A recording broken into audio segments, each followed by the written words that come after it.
Welcome to Court Reacts, where we dive into the most unusual, funny, and outrageous moments caught in courtrooms. From shocking outbursts to hilarious twists, we've got it all covered. If you enjoy watching wild courtroom drama, don't forget to like the video and subscribe.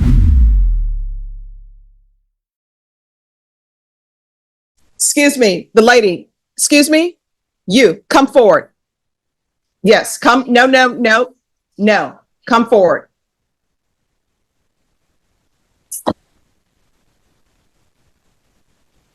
First of all, why are you in this court in shorts?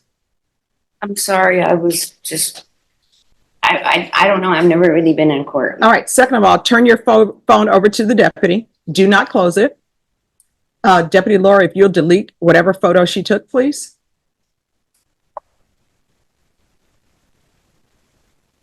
Oh, this is just, All right. Who are you taking photos of? oh, I was just letting my daughter know my son was okay and that he was. No, my question is, who are you taking photos of? All right. So Deputy Laura, if you put her in cuffs, since you want to be next to her son, and put her in the box. I apologize, ma'am. I did Oh, I not. appreciate your apology. And who is Rick in the box? He's with Charles Monk. All right. Well, I'm sure Charles Bunk will come back and take care of you, but for now, you're going to be in the box. Are you kidding me? Did you understand in count 2, you're charged with felon in possession of a firearm? That's a third-degree felony. Range of punishment is anywhere from 2 to 10 years in prison and up to $10,000 fine. Did you understand? Yes, ma'am. Are you proceeding with sentencing?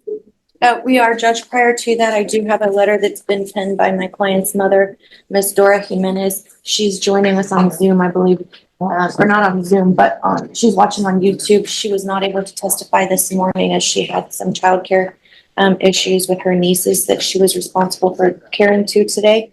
I also have 14 attendance meetings for Narcotics Anonymous, as the court's aware. I'm sorry, any objections to the court reviewing the letters and the NA meeting submitted by defense? No objection, Your Honor. Okay.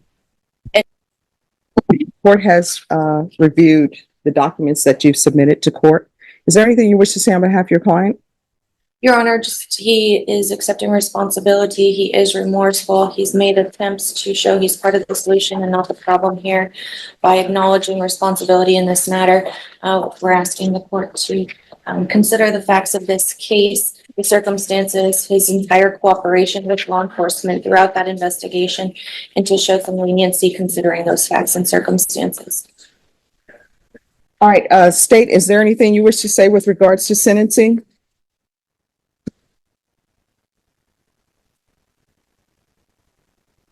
The only thing that I wish to say is that while I do not doubt the sincerity of the skeptical of its accuracy in terms of its judgment of his character. That's all, Your Honor. All right, thank you. State, you may be excused. All right, is there anything you wish to say, sir? Yes, ma'am, there is. All right, do you want to raise your right hand? Do you solemnly swear or affirm the testimony you give will be the truth and nothing but the truth, so help you God? Yes, ma'am. All right, you can lower your hand, state your name for the record. Nick Gomez, Jr. All right, what do you wish to say? Well, I just really wanted to say, this is the first time I had came home and started just doing what I had to do. I got me a job. It was my first time getting an actual real job. I'm an excavator operator.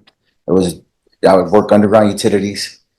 It was the first time I ever did a income tax check. It was my first time not going back into the crime of what I used to do or things that I used to do. It was the first time I was trying to be a father, a good, productive citizen in life. But these two choices I made, I felt they were good. It's just I feel like my past has caught up to me, and just how they said in my character, I get judged on my character a lot. You know? All right, so I'm reading, I read the steps. I always read everything. And even though I know the count was waived, it's a part of your stipulations, and there's meth involved. Yes, ma'am. So how are you getting your life back on track and doing the right thing when you have family to take care of and you have meth in your vehicle? Yes, well, the gun and the meth, well, to that day, I had just got promoted at work. And in that promotion, while I was getting dressed, I moved my son's backpack. Well, those are two But I'm items. sorry, you moved what? My son's backpack. All right, Those so you're two saying, items I find inside. So as I take it, I'm thinking, all right, well, being a dad, I got to tend to this.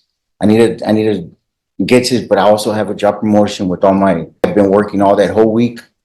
We're working that whole week, long hours. I pulled over, I went to sleep for a little bit, and that's when the call came in. I mean, I couldn't just stop what I was doing right then and then to tend to that right then and then. I had to do the job promotion. all right.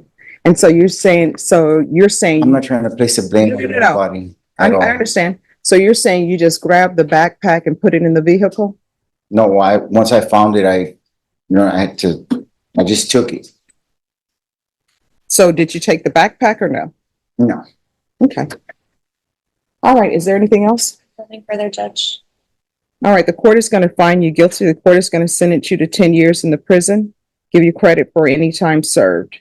All right, we can go off the record. I want you to know that I strongly considered your mother's letter, but when you look at your criminal history, it's not good at all. You've been to prison 2 times, so for you to have received 10 years, you'll still have time to get your life together and get it back on track. But you're not allowed to have any weapons.